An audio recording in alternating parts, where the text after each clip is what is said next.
नमस्कार, मैं मनीष शर्मा एक बार फिर उपस्थित हूं आप सभी के सामने कक्षा 10वीं संस्कृत कोड 122 सत्र 2025-26 का पाठ्यक्रम लेकर के। प्यारे विद्यार्थियों, इस कक्षा में हम बात करने वाले हैं कि इस सेशन में पाठ्यक्रम में क्या-क्या परिवर्तन हुए हैं, प्रश्न पत्र का प्रारूप कैसा रहने वाला है, आपकी जो मध्यावधि परीक्षाएं हैं उसका पाठ्यक्रम क्या है और संपूर्ण परीक्षा का पाठ्यक्रम क्या है, जिसके बारे में आज हम विस्तार से चर्चा करने वाले हैं। देखिए, बात कर रहे हैं कि पाठ्यक्रम में परिवर्तन क्या-क्या हुआ है। जो सीबीएसई का 2025-26 सेशन का जो पाठ्यक्रम है उसमें कुछ इस बार बदलाव किया गया है। तो क्या-क्या बदलाव हुए हैं उसके बारे में थोड़ा सा सार में एक बार देखेंगे, फिर विस्तार से हम चर्चा करेंगे। देखिएगा, प्रश्न पत्र में 4 खंड होते हैं। खंड क, ख, ग और घ। खंड क में अपठित अवबोधन होता है, जिसमें आपका अपठित गद्यांश आता है। अपठित गद्यांश के भाषिक कार्य में कुछ परिवर्तन हुए हैं। वैसे ही खंड ख रचनात्मक कार्य यहाँ पर आते हैं और रचनात्मक कार्य में आपका टॉपिक है पत्र लेखन। पत्र लेखन में कुछ परिवर्तन किए गए हैं। खंड ग की बात करूं, अनुप्रयुक्त व्याकरण, जिसमें संधि, समास, प्रत्यय, इन बिंदुओं में, इन पाठ्य बिंदुओं में कुछ परिवर्तन किए गए हैं। कुछ और संधि के प्रसंग में कुछ संधियां जोड़ी हैं, प्रत्यय के प्रसंग में कुछ प्रत्यय यहाँ पर ऐड किए गए हैं। कौन कौन से किए हैं उनके बारे में भी हम बात करेंगे। और खंड ख की बात करूं, इसमें होता है पठित अवबोधन। पठित अवबोधन जिसमें गद्यांश, पद्यांश और नाट्यांश के संबंधित प्रश्न पूछे गए जाते हैं, जिसके भी भाषिक कार्य में कुछ परिवर्तन किए गए हैं। तो उनके बारे में भी हम क्या करने वाले हैं, विस्तार से चर्चा करने वाले हैं। साथियों, देखिए, आपका जो पाठ्यक्रम है वो मध्यावधि पाठ्यक्रम और संपूर्ण पाठ्यक्रम, यानी जो आपकी अर्धवार्षिक परीक्षाएं हैं, मिड टर्म एग्जाम जो है और एनुअल एग्जाम जो है, वार्षिक परीक्षाएं हैं, इनका पाठ्यक्रम हम यहाँ पर विभाजन करके उसको समझने वाले हैं। और प्रश्न पत्र किस प्रकार से पूछा जाता है, प्रश्न पत्र के प्रारूप में ही हम इस पाठ्यक्रम को क्या करने वाले हैं, देखने वाले हैं कि किस प्रश्न में कितना आपका सिलेबस आ रहा है, उसको इसमें समझने वाले हैं। जैसा कि आपके मिड टर्म एग्जाम जो है वो सितंबर मास में प्रस्तावित है, तो हमारा जो पाठ्यक्रम है वो 6 सितंबर 2025 तक लगभग हम कंप्लीट करके बाद में उसका रिवीजन स्टार्ट करें। और संपूर्ण पाठ्यक्रम, क्योंकि प्री बोर्ड हमारे दिसंबर में है, तो इसीलिए संपूर्ण पाठ्यक्रम लगभग 6 दिसंबर तक हम क्या करें, उसको पूरा करके और उसका रिवीजन स्टार्ट करें। तो उसका प्रारूप क्या है, पाठ्यक्रम क्या है, थोड़ा सा उसको समझ लेते हैं। देखिएगा, प्रश्न पत्र की अगर मैं बात करूं, तो उसका कुछ विस्तार इस तरह से है। ये आपका एक प्रश्न पत्र का प्रारूप है। क्या कह रहे हैं यहाँ पे कि वार्षिक जो परीक्षा है, आपकी वार्षिक परीक्षा मूल्यांकनाय निर्मिते प्रश्नपत्रे चत्वारः खंडाः अष्टादश प्रश्नाः च भविष्यन्ति। यानी आपके 4 खंड हैं और 4 खंडों में 18 प्रश्न पूछे जाएंगे। कितने प्रश्न पूछे जाएंगे? 18 प्रश्न पूछे जाएंगे, जो 80 नंबर के होंगे। ठीक है। खंड का जो है अपठित अवबोधन, यह 10 अंक का होगा। एक प्रश्न यहाँ से पूछा जाने वाला है। खंड ख रचनात्मक कार्य, ये 15 अंक का होगा। प्रश्न संख्या 2 से लेकर के 4, जिसमें आपका पत्र हो गया, आपका संवाद लेखन हो गया है, ये यहाँ पर पूछा जाएगा। खंड ख की बात, ग की बात करूं, अनुप्रयुक्त व्याकरण, इसमें 25 अंक का आपका अनुप्रयुक्त व्याकरण परीक्षा में पूछा जाएगा, जो प्रश्न संख्या 5 से लेकर के 11 तक, अर्थात इसमें कितने प्रश्न पूछे जाने वाले हैं आपसे? 7 प्रश्न पूछे जाने वाले हैं। और पठित अवबोधन की मैं बात करूं, ये 30 अंक का आपके पाठ्य पुस्तक से प्रश्न होंगे, जिसमें आपके गद्यांश, पद्यांश, नाट्यांश से संबंधित इत्यादि प्रश्न होने वाले हैं। प्रश्न संख्या 12 से लेकर 18, यहाँ पर भी कितने प्रश्न पूछे जाने वाले हैं आपसे? 7 प्रश्न पूछे जाने वाले हैं। तो ये आपके प्रश्न पत्र का क्या रहने वाला है? प्रारूप रहने वाला है। किस भाग में कितने अंक के कितने प्रश्न पूछे जाएंगे, उनका यहाँ पे हमने संक्षेप में परिचय जाना है। अब इसको थोड़ा विस्तार से हम क्या कर लेते हैं, समझ लेते हैं। देखिए, पहला प्रश्न जो है आपका खंड ख की बात कर रहा हूं, जो 10 नंबर का है। कितने नंबर का है? 10 नंबर का। पहला प्रश्न क्या रहेगा? अधोलिखितम गद्यांशम पठित्वा प्रदत्त प्रश्नानाम उत्तराणि संस्कृतेन लिखतः। अर्थात नीचे लिखे गए गद्यांश को पढ़ करके, जो कैसा गद्यांश है? अपठित गद्यांश है, आपने पहले पाठ्य पुस्तक में नहीं पढ़ा है, उसका प्रदत्त प्रश्नानाम उत्तराणि संस्कृतेन लिखतः। वहां नीचे दिए गए जो प्रश्न हैं, उनके उत्तर किस में लिखने? आपको संस्कृत में लिखने हैं। तो ये आपका अपठित जो गद्यांश है वो कैसा होगा? एक अपठित गद्यांश 80 से 100 शब्द परिमितः, यानी इसमें 80 से 100 शब्द रहने वाले हैं। कैसा है? सरल कथा व गद्यांश का वर्णन यहाँ पर हो सकता है। उसमें से प्रश्न कैसे कैसे पूछे जाएंगे? जो 10 नंबर का आपका प्रश्न है, उसको अगर हम विभाजन की दृष्टि से देखें तो एक पदेन अवबोधनात्मकम कार्यम, यानी एक पद में आपसे जो उत्तर पूछे जाएंगे वो 2 नंबर का होगा। पूर्ण वाक्य अवबोधनात्मकम कार्यम, ये 4 नंबर का। पूर्ण वाक्य में आंसर उसमें से देना होगा। शीर्षक लेखना 1 नंबर का यहाँ पे प्रश्न होगा। और अनुच्छेद आधारित भाषिक कार्य, यानी यहाँ पर आपके 3 प्रश्न पूछे जाएंगे 1-1 नंबर पे। अब यहाँ पर इस बार जो परिवर्तन किया है, देखिए भाषिक कार्य, एक पद और पूर्ण वाक्य की अगर हम बात करें तो ये आपके उस गद्यांश में से ही उत्तर देख करके लिखने हैं। शीर्षक लेखन, उससे संबंधित किस विषय के बारे में ये आपका गद्यांश है, उसके बारे में यहाँ बताना है। और अनुच्छेद आधारित भाषिक कार्य, भाषिक कार्य में किस प्रकार के प्रश्न होने वाले हैं, तो उसको थोड़ा सा यहाँ से विस्तार पे देख रहे हैं। यहाँ पर वाक्य कर्तृ क्रिया पद चयनम, यानी वाक्य दे दिया जाएगा, उसमें कर्ता या क्रिया का पद चयन करना है कि इसमें कर्ता कौन है, क्रिया कौन है। कर्तृ क्रियाया अन्विति, कर्ता देके क्रिया पूछ सकता है, क्रिया दे करके कर्ता के बारे में जानकारी ले सकता है। विशेषण विशेषस्य चयनम, है ना। सुंदरः बालकः इत्यत्र विशेषणः कः, विशेषणम किम, विशेष्य किम, है ना। तो यहाँ पर सुंदरः बालकः, सुंदरः यहाँ पे विशेषण हो गया, बालक है यहाँ पे विशेष्य हो गया। ऐसे यहाँ पे दोनों का चयन करवा के पूछ सकते हैं।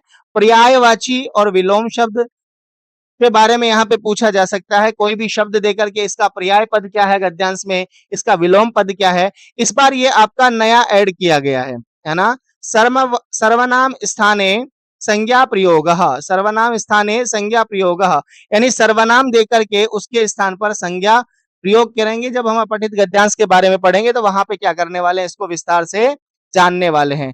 बात समझ में आ रही होगी। तो ये आपका पहले प्रश्न का प्रारूप है, जो कि कितने नंबर का होने वाला है? 10 नंबर का होने वाला है। अगला जो है आपका खंड ख, खंड ख 15 नंबर का है। यहाँ पर आपको देखना होगा प्रश्न संख्या 2, औपचारिकम अथवा अनौपचारिकम पूर्ण पत्र लेखनम। अभी तक आपको मंजूषा की सहायता से क्या करना था? मंजूषा की सहायता से पत्र निर्माण करना था, यानी आपको मंजूषा दे दी है और वहां पर केवल शब्दों का चयन करके आपको पूर्ण पत्र लिखना था।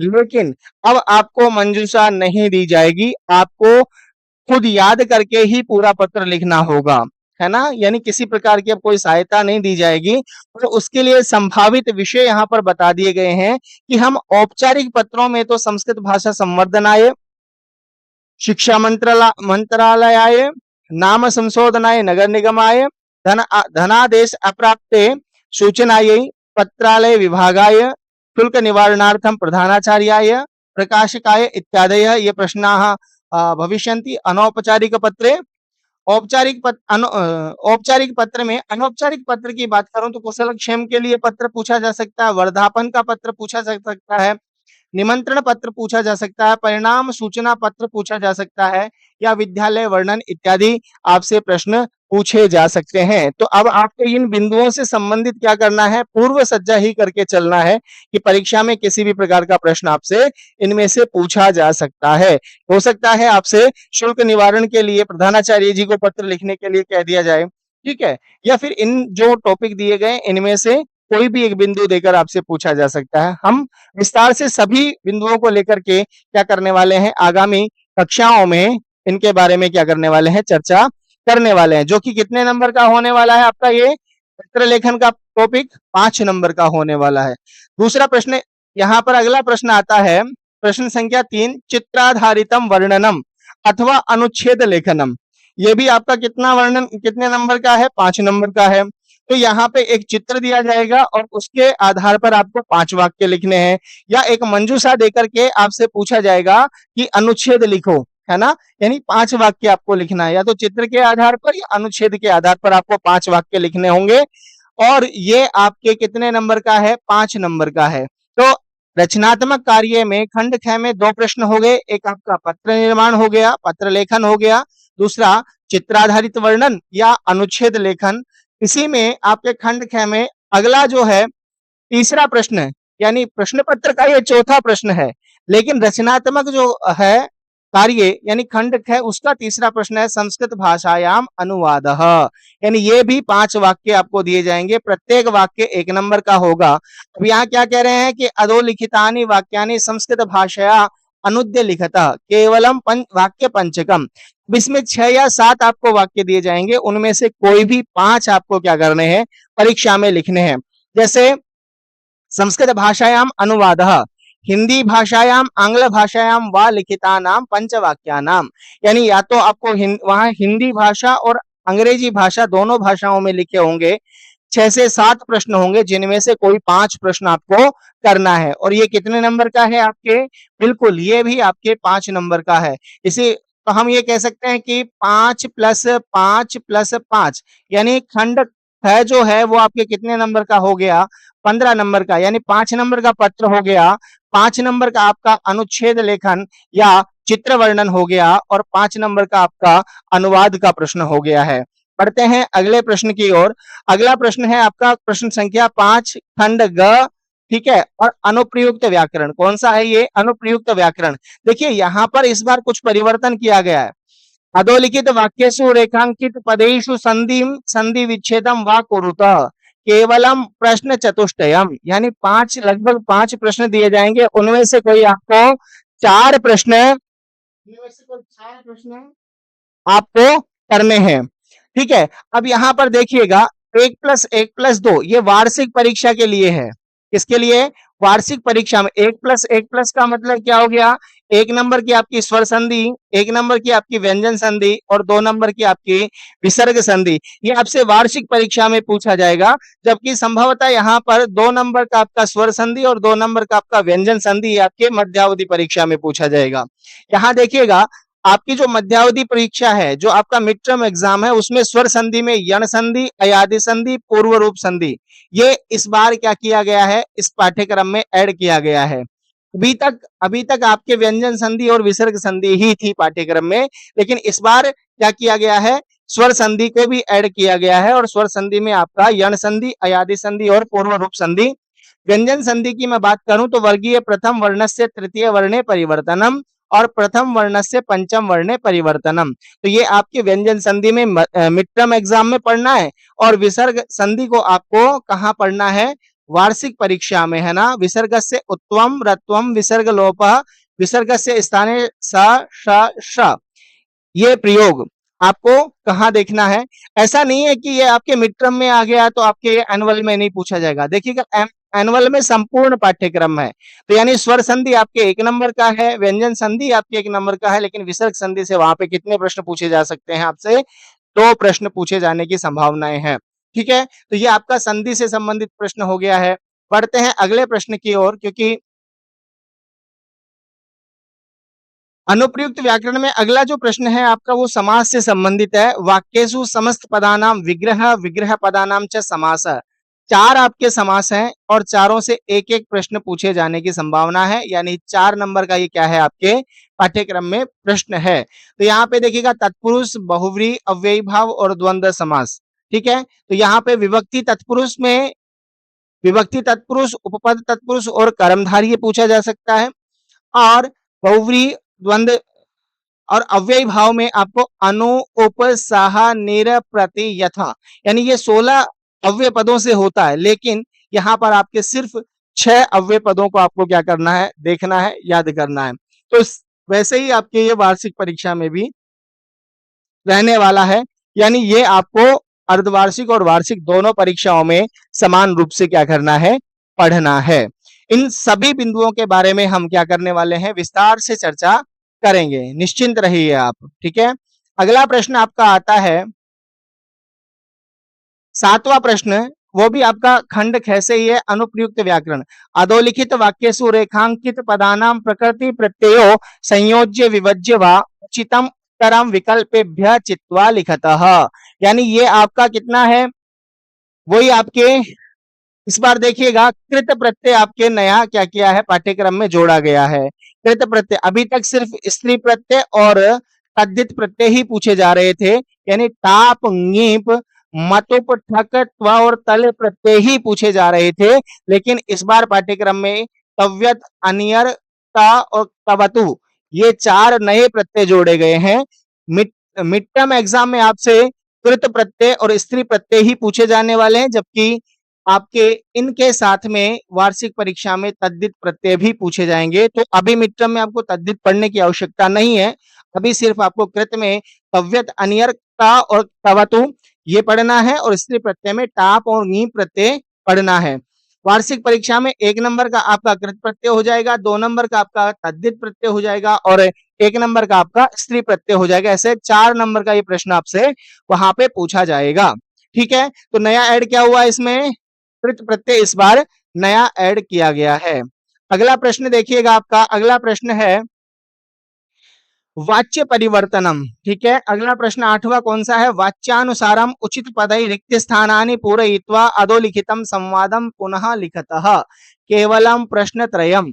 यानी यहाँ पर आपको 3 प्रश्न पूछे, प्रश्न आपको 4 दिए जाएंगे, जिनमें से कोई 3 आपको करना है और तीनों प्रश्न आपके 1-1 नंबर के रहने वाले हैं। यानी ये टॉपिक कितने नंबर का है आपका, 3 नंबर का यहाँ पे ये प्रश्न है। और वाच्य परिवर्तन सिर्फ कौन से लकार में पूछा जाने वाला है, लट लकार में, यानी कर्तरी, कर्म और क्रिया।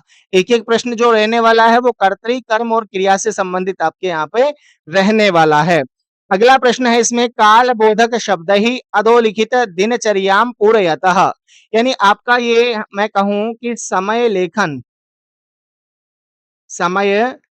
लेखन वाला ये बिंदु है, जो कि कितने नंबर का है आपके, 4 नंबर का है। कितने नंबर का है, 4 नंबर का है। वही आपके 5 प्रश्न दिए जाएंगे, जिनमें से कोई 4 प्रश्न आपको करने हैं। ऑप्शन है यहाँ पे कि जो आपको आ रहा है वो कीजिए आप, केवलम प्रश्न चतुष्टयम यहाँ पर आपको करना है। समय किस प्रकार से, अंकानाम स्थाने शब्देषु समय लेखनम, यानी वहां पर अंक दिए होंगे, जैसे 5:15 इस तरह से अंक दिया हुआ है, इसके स्थान पर आपको क्या करना है, शब्दों में लिखना है। और शब्दों में भी केवल आपको सवा, बजे, साढ़े और पौने, इन 4 में ही लिखना है।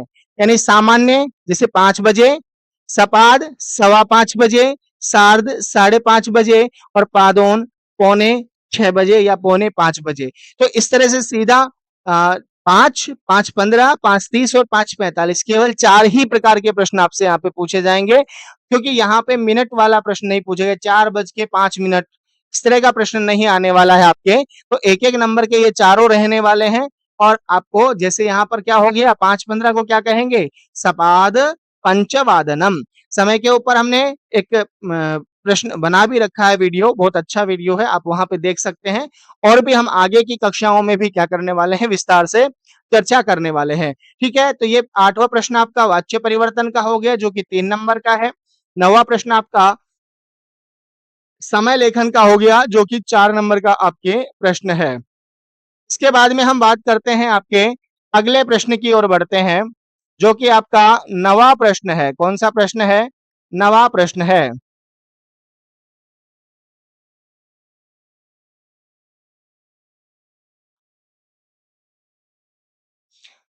देखिए 10वां प्रश्न है।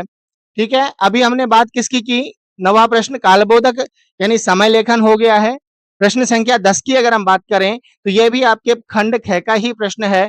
मंजुषायाम प्रदत्तै उचितै अव्ययी पदई अधोलिखित वाक्येषु रिक्त स्थानानि पूरयत। यानी वाक्य दिया होगा, उसमें रिक्त स्थान दिए होंगे और वहां पे कोई 3 प्रश्न आपको करने हैं। जैसे 4 प्रश्न दिए होंगे, जिनमें से कोई 3 आपको प्रश्न करने हैं। 4 या 5 प्रश्न आपको होंगे, उनमें से कोई 3 करने हैं और वो भी रिक्त स्थान दिए हुए हैं। अब देखो जैसे मध्यावधि में आपके अव्यय पद कौन-कौन से लिए गए? चई, जोर है ना, जोर से, च, श्वः, ह्य, अद्य, अत्र, तत्र, यत्र, कुत्र, इदानीम, अधुना, संप्रति, सांप्रतम, ये सब इदानीम के ही है। इदानीम का मतलब भी अब होता है, अधुना का मतलब भी अब भी होता है, संप्रति का मतलब अब, सांप्रतम का मतलब भी अब। ठीक है ना, तो इनका प्रयोग है यत्र कुत्र, यत्र यानी यहाँ, कुत्र यानी कहाँ, अत्र यानी यत्र यानी जहां, अत्र का मतलब यहाँ, तत्र का मतलब वहां, अद्य यानी आज, ये यानी बीता हुआ कल, स्व यानी आने वाला पल, च यानी और, उच्च यानी जोर से। ठीक है, तो ये कुछ अव्यय पद हैं, ये आपके कहाँ पर होंगे? मध्यावधि परीक्षा में होंगे, यानी मध्यावधि में आपको यही पढ़ने हैं और यहाँ भी 3 प्रश्न आने वाले हैं। और वार्षिक जो परीक्षा है उसमें यदा, तदा, कदा, सहसा, वृथा, शनै, अपि, कुतः, इतस्ततः, यदि, तर्हि, यावत्, तावत्, यानी ये और क्या कर दिए जाएंगे? ऐड कर दिए जाएंगे। तो वार्षिक परीक्षा में कुछ ज्यादा अव्यय आपको पढ़ने होंगे। ठीक है, तो अव्यय से संबंधित आपका प्रश्न होगा और अव्यय से संबंधित कितने नंबर का प्रश्न आने वाला है? तो आप कहेंगे अव्यय से संबंधित हमारा सर 3 नंबर का प्रश्न आने वाला है। क्लियर हो गई होगी बात ये? बिल्कुल। अगला प्रश्न देखिएगा, अगला प्रश्न आपका आता है खंड ग, अनुप्रयुक्त व्याकरण में ही आपका अशुद्ध पदाय उचित पदम चित्वा वाक्यानि पुनः लिखतः, यानी अधोलिखित वाक्येषु रेखांकित अशुद्ध पदाय, यानी यहाँ पर आप कह रहे हैं हम अशुद्धि संशोधन का प्रश्न है। किसका प्रश्न है? अशुद्धि संशोधन, अशुद्धि संशोधन। ठीक है ना, इसका प्रश्न है। और यहाँ पर अशुद्धि संशोधन में हमको क्या क्या याद रख देखना है? अशुद्धि किस प्रकार की हो सकती है? यानी वचन संबंधी अशुद्धि हो सकती है, लिंग संबंधी अशुद्धि हो सकती है, पुरुष संबंधी अशुद्धि हो सकती है, लकार संबंधी या विभक्ति संबंधी। इन आधार पर हमको क्या करना है? वाक्य को देखना है, कहीं कोई गलती तो नहीं है। जब हम ये अशुद्धि संशोधन का प्रश्न लेकर चल रहे हैं तो हमें ये पता होना चाहिए कि वचन कितने होते हैं संस्कृत में लिंग कितने होते हैं, संस्कृत में पुरुष कितने होते हैं, संस्कृत में लकार कितने होते हैं और विभक्ति कितने होते हैं। सामान्य रूप से अगर मैं बात करूं, संस्कृत में 3 वचन होते हैं, एक वचन, द्विवचन और बहुवचन। संस्कृत में लिंग कितने होते हैं? तो 3 ही लिंग होते हैं, पुल्लिंग, स्त्रीलिंग और नपुंसकलिंग।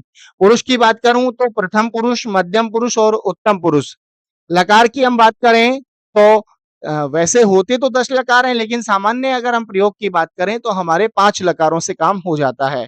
लट लकार, लोट लकार, लेट लकार, ठीक है, लंग लकार और विधिलिंग लकार, ये 5 लकार हैं। विभक्तियों की बात करें तो विभक्ति आपके संस्कृत में 7 होती हैं, प्रथमा, द्वितीया, तृतीया, चतुर्थी, पंचमी, षष्ठी विभक्ति और सप्तमी विभक्ति। संबोधन में प्रथमा ही होती है इत्यादि। ये संबंधित आपसे क्या पूछे जाने वाले हैं? प्रश्न पूछे जाने हैं और इनमें से भी आपको कोई 3 यानी 4 से 5 प्रश्न दिए होंगे, उसमें से कोई 3 तो आपके मध्यावधि परीक्षा यानी मिड टर्म में भी ये वैसे ही रहने वाले हैं और प्रश्न एनुअल एग्जाम में भी आपको ये ध्यान में रखने हैं। देखिएगा, ये प्रश्न जब आप करेंगे तो आपका अनुवाद वाला प्रश्न अपने आप ही हो जाएगा। तो ये केवल 3 नंबर का प्रश्न नहीं है, 5 नंबर का अनुवाद का प्रश्न भी है। और उसके साथ में हम बात करें अनुच्छेद लेखन की बात करें या रचनात्मक कार्य में ही हम चित्र वर्णन की बात करें तो वो भी इसी से, क्योंकि वाक्य जब तक आपको लिखने नहीं आएंगे, वाक्य निर्माण करना नहीं आएगा तो ये सामान्य नहीं है। ठीक है ना, 15 और 3 18 नंबर का लगभग ये प्रश्न हो जाता है। तो इसको थोड़ा सा क्या करेंगे, ध्यान से पढ़ेंगे। अब बात करते हैं खंड घ की और यहाँ पर बात करें पठितावबोधन। यहाँ क्या दिया जाएगा आपको? अधोलिखितम गद्यांशम पठित्वा प्रदत्त प्रश्नानाम उत्तराणि संस्कृतेन लिखत। कितने नंबर का होगा ये? 5 नंबर का होगा। 5 नंबर जिसमें एक पद का होगा 1 नंबर का, पूर्ण वाक्य के जो प्रश्न होंगे वो 2 नंबर के और अनुच्छेद आधारित भाषिक कार्य जो होगा वो भी 2 नंबर का होगा। भाषिक कार्य में जो हमने अपठित गद्यांश में बात की थी वैसे ही यहाँ पर भी एक परिवर्तन हुआ है। देखिएगा क्या भाषिक कार्य में क्या रहने वाला है? वाक्य कर्तृ क्रिया पद चयन होना है, विशेषण विशेष्य की बात की जाएगी, पर्याय विलोम पदों की बात की जाएगी और सर्वनाम स्थानीय संज्ञा प्रयोग है। ये इस बार क्या किया गया है? ऐड किया गया है। और इस बार ऐड किया गया है तो संभावना यह है कि एक प्रश्न यहाँ से पूछा ही जाएगा। क्या कहा जाएगा? एक प्रश्न आपके पूछा ही जाने वाला है। अगर मैं यहाँ बात करूं तो जो पाठ हैं गद्यांश से संबंधित, वो आपके 3 पाठ हैं। कितने पाठ हैं? 3 पाठ हैं। तो ये तो आपके मिड टर्म में आने वाले हैं, ठीक है, ये तो आपके मिड टर्म यानी मध्यावधि एग्जाम में आने वाला है, और ये तीनों ही आपके एनुअल एग्जाम में, यानी एनुअल एग्जाम में तीनों पाठ आएंगे। तीनों में से कोई भी एक आपका प्रश्न पूछा जा सकता है। द्वितीय पाठ बुद्धिर बलवती सदा, और पंचमा पाठ जननी तुल्य वत्सला, ये तो आपके मिड टर्म में आ रहे हैं, और एनुअल एग्जाम में आपके विचित्र साक्षी एक जो पाठ है वो भी आपके आ रहा है। तो हम इन तीनों पाठों को अच्छे से पढ़ेंगे, और यहाँ पे जो प्रश्न पूछा जाएगा इन्हीं तीनों पाठों में से किसी एक पाठ में से एक पैराग्राफ पूछा जाएगा, ठीक है। वैसे ही अगर हम बात करें आपके प्रश्न संख्या 13 की, तो यहाँ पर लिखा है अधोलिखितम पद्यांशम पठित्वा प्रदत्त प्रश्नानाम उत्तराणि संस्कृतेन लिखत। ये भी कितने नंबर का है? आपके 5 नंबर का है।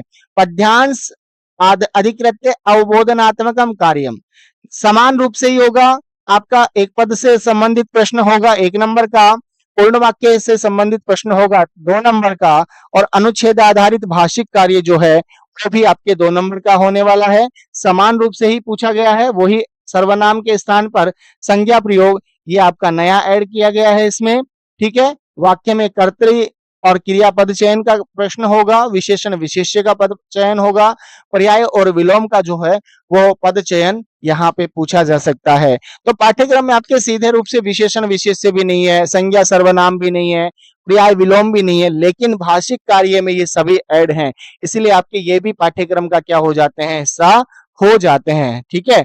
और अब आपके जो पद्यांश से संबंधित वो पाठ हैं वो कितने हैं? आपके 4 पाठ हैं। तो मिड टर्म में आपके 2 पाठ लिए गए हैं, और 2 पाठ आपके एनुअल में लिए गए हैं। मिड टर्म का पाठ्यक्रम एनुअल में समाहित हो जाता है, इसीलिए इसीलिए अगर हम बात करें इसीलिए हम बात करें तो हमारे एनुअल में कितने पाठ हो जाएंगे? 4 पाठ हो जाएंगे। कितने पाठ हो जाएंगे? 4। तो शुचि पर्यावरणम है ना, बहुत अच्छा पाठ है। दुर्वह मात्र जीवितम जातम प्रकृतिरेव शरणम शुचि पर्यावरणम, शुचि पर्यावरणम।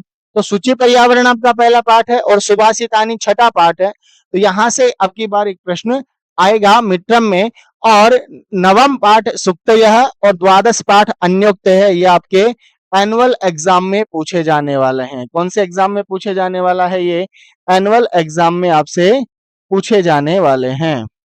बात समझ में आ गई होगी। तो ये आपका पठित पद्यांश से संबंधित है। अगले प्रश्न की मैं अगर चर्चा करूं आपसे, तो वो है नाट्यांश, ठीक है। वही आपके प्रदत्त प्रश्नानाम उत्तराणि संस्कृतेन लिखतः एक पदेन अवबोधनात्मकम प्रश्नम पूर्ण वाक्येन और अनुच्छेद आधारित। अब आपके 2 प्रश्न यहाँ से पूछे जाएंगे। भाषिक कार्य में वही आपके सर्वनाम स्थान पे संज्ञा प्रयोग इस बार क्या किया गया है? ऐड किया गया है। यहाँ अगर हम चर्चा करें, चतुर्थ पाठ शिशु लालनम, ठीक है, और सप्तमः पाठ प्रकृते ही शोभा, सौहार्दम प्रकृते ही शोभा। तो ये एनुअल में आपके दोनों पाठ हैं, लेकिन मिड टर्म में आपका पाठ जो है वो है शिशु लालनम। अभी हमको मिड टर्म की तैयारी के लिए शिशु लालनम जो पाठ है उसको क्या करना है? तैयार करना है। उसी में से हमारी परीक्षा में क्या करने वाला है? प्रश्न पूछा जाने वाला है। तो ये कितना प्रश्न हो चुके हैं? हमारे 14 प्रश्न हो चुके हैं। हमने इस बार कोशिश की है कि प्रश्नों के आधार पर ही हम आपके पाठ्यक्रम का क्या करें? वर्णन करें, पाठ्यक्रम की चर्चा करें, ठीक है। इसके अलावा पठितावबोधन में आपके अधोलिखित रेखांकित पदानि आधृत्य प्रश्न निर्माणम कुरुतः, ये 4 नंबर का प्रश्न है आपका, है ना। यानी हम कहें कि प्रश्न निर्माण का जो प्रश्न आएगा वो कितने नंबर का आने वाला है? 4 नंबर का आने वाला है। 5 से 6 प्रश्न आपके उसमें होंगे, जिनमें से कोई 4 प्रश्न आपको करने हैं। यानी आपको उत्तर दे दिया जाएगा, और उसमें से आपको 4 जो है प्रश्न, उनका प्रश्न निर्माण करना है। जैसे कोई भी उदाहरण हम ले लेते हैं, अत्र जीवनम दुष्करम जातम। ठीक है, तो अत्र के यहाँ पे मैंने अगर रेखांकित किया तो क्या हो जाएगा यहाँ पे, पुत्र जीवनम दुष्करम जातम, तो अत्र जीवनम दुष्करम जातम, अत्र किम दुष्करम जातम, अत्र जीवनम दुष्करम जातम। ठीक है, अत्र जीवनम कीदृशम जातम, अत्र जीवनम दुष्करम जातम। तो इस प्रकार से यहाँ से विभिन्न प्रश्न पूछे जा सकते हैं। साथ में एक आपके प्रश्न है, मंजूषातः समुचित पदानि चित्वा अधोलिखितस्य श्लोकस्य अन्वयं पूरयित्वा पुनः लिखित, यानी यहाँ पर आपको अन्वय लिखना है। ठीक है, अन्वय कैसे लिखना है, आपको मन से अन्वय नहीं लिखना है। अन्वय के लिए वहां पे अन्वय आपको लिख कर दिया जाएगा, जिसमें से रेखांकित रिक्त स्थान दे दिए जाएंगे और रिक्त स्थान के स्थान पर वहां पे आपको मंजूषा दी जाएगी। उन मंजूषा में से छांट करके आपको क्या लिखना है, वहां पर प्रश्न लिखना है, यानी वो अन्वय की पूर्ति करनी है। क्या करनी है आपको, अन्वय की पूर्ति करनी है। ठीक है ना, तो ये अन्वय कितने नंबर का हो गया है आपके, 4 नंबर का हो गया। तो सर अन्वय कहाँ से पूछा जा सकता है, तो आपको मैंने बताया आपके 4 पाठ हैं। कौन कौन से 4 पाठ हैं, शुचि पर्यावरणम, सुभाषितानि, सुक्तयः और अन्योक्तयः। इनमें जो श्लोक दिए हुए हैं, इन श्लोकों में से ही आपसे क्या किया जाएगा, बिल्कुल अन्वय पूछा जाएगा। इन श्लोकों में से ही क्या किया जाएगा, आपसे अन्वय पूछा जाएगा। ठीक है, अगला प्रश्न है आपका 17वां प्रश्न। प्रश्न जो है, अधोलिखितानि वाक्यानि घटनाक्रमानुसारम संयोज्य पुनः लिखतः, यानी घटनाक्रम के अनुसार वाक्यों को संयोजित करके क्या करना है, फिर से लिखना है। वैसे सामान्यतः ये आपके गद्य पाठ से ही पूछे जाते हैं, और जो जो पाठ आपके गद्य से संबंधित है। और घटनाक्रम में कथा लेखन, कथा घटनाक्रमानुसारम कथा लेखन, इसमें मुख्य रूप से आपका एक तो विचित्र साक्षी जो पाठ है वो, और एक आपका स्वर्ण काकह वाली जो कहानी है।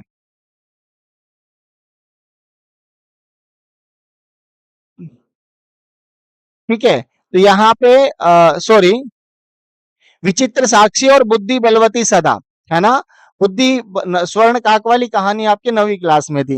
बुद्धि बलवती सदा जो पाठ है, उसमें से आपको घटनाक्रम आपको याद रखना है। यानी मैं ये कहूं कि पूरे पाठ जो है उनका आपको अगर हिंदी में सारांश याद है, तो आप घटनाक्रम वाला जो प्रश्न है उसको आराम से क्या कर सकते हैं, हल कर सकते हैं, उसे आराम से आप हल कर सकते हैं। ठीक है, तो घटनाक्रम आपको 8 वाक्य दिए जाएंगे, प्रत्येक वाक्य आधा नंबर का होगा। ठीक है, और यहाँ पे आगे पीछे क्रम में आपको वाक्य लिखे होंगे जिनको आपको व्यवस्थित क्रम में लिखना है। ठीक है, जैसे एक कौवा प्यासा था, ठीक है, घड़े में पानी थोड़ा था, पहले दे दिया वाक्य घड़े में पानी थोड़ा था, और दूसरी लाइन दे दी एक कौवा प्यासा था, तो पहले प्यासा आएगा या पानी आएगा, तो पहले कौवा प्यासा था, उसके बाद में पानी क्या था, घड़े में कम था। ठीक है ना, तो इनको क्रम से आपको लिखना है। और इस प्रश्न पत्र का अंतिम जो प्रश्न रहने वाला है वो है आपका, अधोलिखित वाक्येषु रेखांकित पदानाम प्रसंगानुकूलम उचितार्थम चित्वा लिखतः, केवल प्रश्न त्रयम, यानी प्रसंगानुसारम अर्थ लेखन पाठान आदृत्य लघुत्रात्मक प्रश्नाः, यानी यहाँ पे प्रसंगानुकूल उचित अर्थ लिखना है। तो हम ये कह सकते हैं कि ये प्रश्न आपके शब्दार्थ से संबंधित है। किससे है, शब्दार्थ। तो आपको हर पाठ का क्या याद करना है, शब्दार्थ भी याद करना है। और शब्दार्थ से संबंधित आपके कितने प्रश्न पूछे जाने वाले हैं, 3 प्रश्न पूछे जाने वाले। कितने प्रश्न पूछे जाने वाले हैं, 3 प्रश्न पूछे जाने वाले हैं। ठीक है, तो इस प्रकार से हमारे क्या नाम है, कितने कितने हो जाएंगे, हमने प्रश्न संख्या 1 से लेकर के और 18 तक की बात की है। एक प्रश्न संख्या 1 से लेकर के और 18 प्रश्नों की हमने क्या की है, बात की है। एक बार सार रूप में देख लेते हैं इसको। ठीक है, तो यहाँ पे खंड क जो हमारा है वो है 10 नंबर का, खंड ख जो है रचनात्मक कार्य ये 15 नंबर का है, खंड ग की अगर हम बात करें अनुप्रयुक्त व्याकरण ये 25 नंबर का है, और खंड घ पठित अवबोधन ये 30 नंबर का है। अगर हम इसका टोटल करते हैं, अगर हम इसका टोटल करते हैं तो ये आपकी कितने अंक का हो गया प्रश्न पत्र, 80 अंक का हो गया है। कितने अंक का हो गया है, 80 अंक का हो गया है। और इस कक्षा में हमने पाठ्यक्रम में क्या-क्या परिवर्तन हुए हैं उसके बारे में भी क्या की है, चर्चा की है।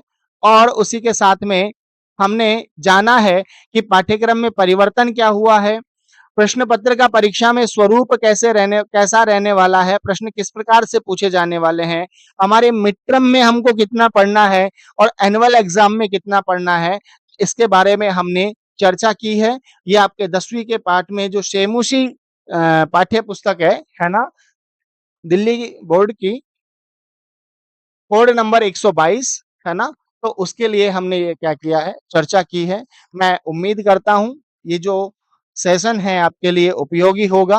कोई प्रश्न हो, मन में कमेंट हो तो आप जरूर क्या करें, कमेंट्स बॉक्स में लिखें। और अगर अभी तक आपने वीडियो को लाइक नहीं किया है तो लाइक करें, और चैनल को सब्सक्राइब नहीं किया है तो सब्सक्राइब जरूर करें। इन प्रत्येक प्रश्नों के ऊपर हम जल्द ही विस्तृत विषय लेकर आने वाले हैं, विस्तृत वीडियो लेके आने वाले हैं, वहां पर हम विस्तार से इनके बारे में चर्चा करने वाले हैं। तो आज के लिए इतना ही। धन्यवाद। नमो नमः। पुनः मिलामः। हमारे चैनल को सब्सक्राइब करें। धन्यवाद।